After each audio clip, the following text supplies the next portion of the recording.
अनिल की वाणी में आप सभी का स्वागत अभिनंदन है। मऊगंज की कानून व्यवस्था देखनी है तो हमारे साथ आइए।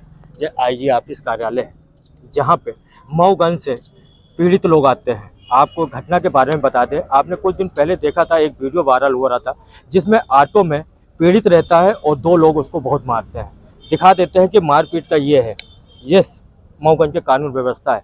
जिस तरह से ये कानून व्यवस्था इसके चेहरे पे दिख रहा है और वो दिख रहा है। मऊगंज से आया है पीड़ित आईजी ऑफिस पे, क्योंकि मऊगंज के ही थाना प्रभारी ने इनके पिताजी के ऊपर 151 की धारा लगा देते हैं।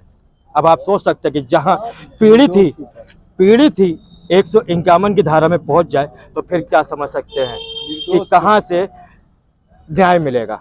सवाल यह है कि अब हम बात करेंगे साहू समाज के अध्यक्ष के किस तरह का मामला था और क्यों नहीं सुनवाई हुई, और फिर यहाँ पे आए आईजी में। आईजी ने क्या आपको आश्वासन दिया? आईजी साहब ने पूरे घटनाक्रम को जाना, उन्होंने थाने पे फ़ोन भी लगाया और उन्होंने तलब किया कि ऐसी घटना क्यों हुई, आधे घंटे तक इनको क्यों बैठाए रखा गया, क्यों इनके ऊपर 151 की धारा लगी। वो सारे मुद्दों पर गंभीरता से उन्होंने बातचीत की है और उन्हें तत्काल इस प्रकरण को, वो लोग बोल रहे हैं कि अभी एमएलसी नहीं आई इसलिए साधारण धाराओं पर रिपोर्ट लिखी गई है, तो आईजी साहब ने तुरंत निर्देश दिया कि तुरंत आप एमएलसी मंगवाइए और इन धाराओं को बढ़ाइए, क्योंकि बहुत ही गंभीर चोट लगी हुई है और साधारण 323 का मुकदमा दर्ज कर लिया गया है ना। तो ऐसे में इन अपराधियों के हौसले बुलंद होंगे। तो आईजी साहब ने पूरा आश्वासन दिया है कि फरियादी के साथ किसी तरह का गलत नहीं होगा और उन्हें पूरा न्याय मिलेगा। अब आप बात करते हैं राजेश कुमार साहू से, जिसके साथ मारपीट हुई है। मारपीट का सबसे बड़ी वजह क्या रही है? दारू का लिए पैसे ना देना। तो क्या हमेशा करते हैं क्या वो? हमेशा करते हैं सर, वहाँ आए दिन होता रहता है। अभी देखने को आएगा कि आपसे पहले भी मारपीट किसी साहू समाज के लोगों से की थी, तो वो क्या नाम है, उसका क्या नाम है? वो भी ऑटो चालक है सर। आए दिन उसको मतलब है, वो भी शाम को रिटर्न जा रहा था, शाम करीब 8 बजे करीब। उसके साथ भी यही घटना हुई। बस फर्क इतना है तो वो जान बचा के भाग गया। मेरे पास सवारी थी सर, गाड़ी इधर उधर, ऑटो है, ई रिक्शा है सर, कितने की स्पीड भाग सकती है सब समझ सकते हैं।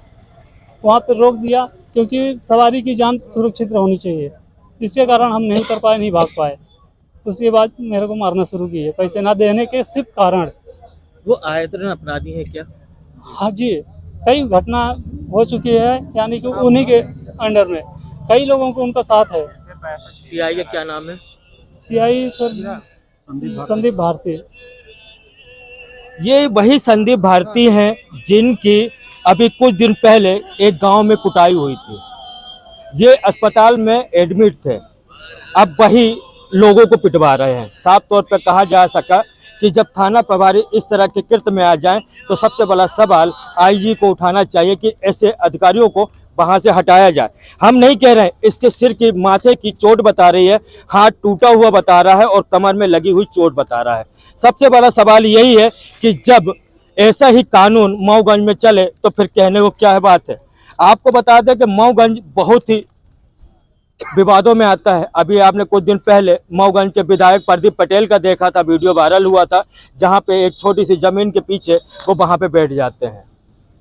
अब इस पूरे मामले में आईजी कितने रुख लेते हैं, कार्रवाई करते हैं, वही संदीप भारती के ऊपर जो आए दिन सुर्खियों में बने रहते हैं। हम फिर से बोल रहे हैं, संदीप भारती वही है जो कुछ दिन पहले उनकी कुटाई हुई थी और वो संजय गांधी में एडमिट थे, उनको लाइन हाजिर कर दिया था। आज फिर वो मऊगंज में बन के क्या इस तरह के कृत्य करते रहेंगे, या फिर ऐसा ही व्यक्ति संदीप भारती की जब कुटाई करेगा तब ये पुलिस प्रशासन जागेगा।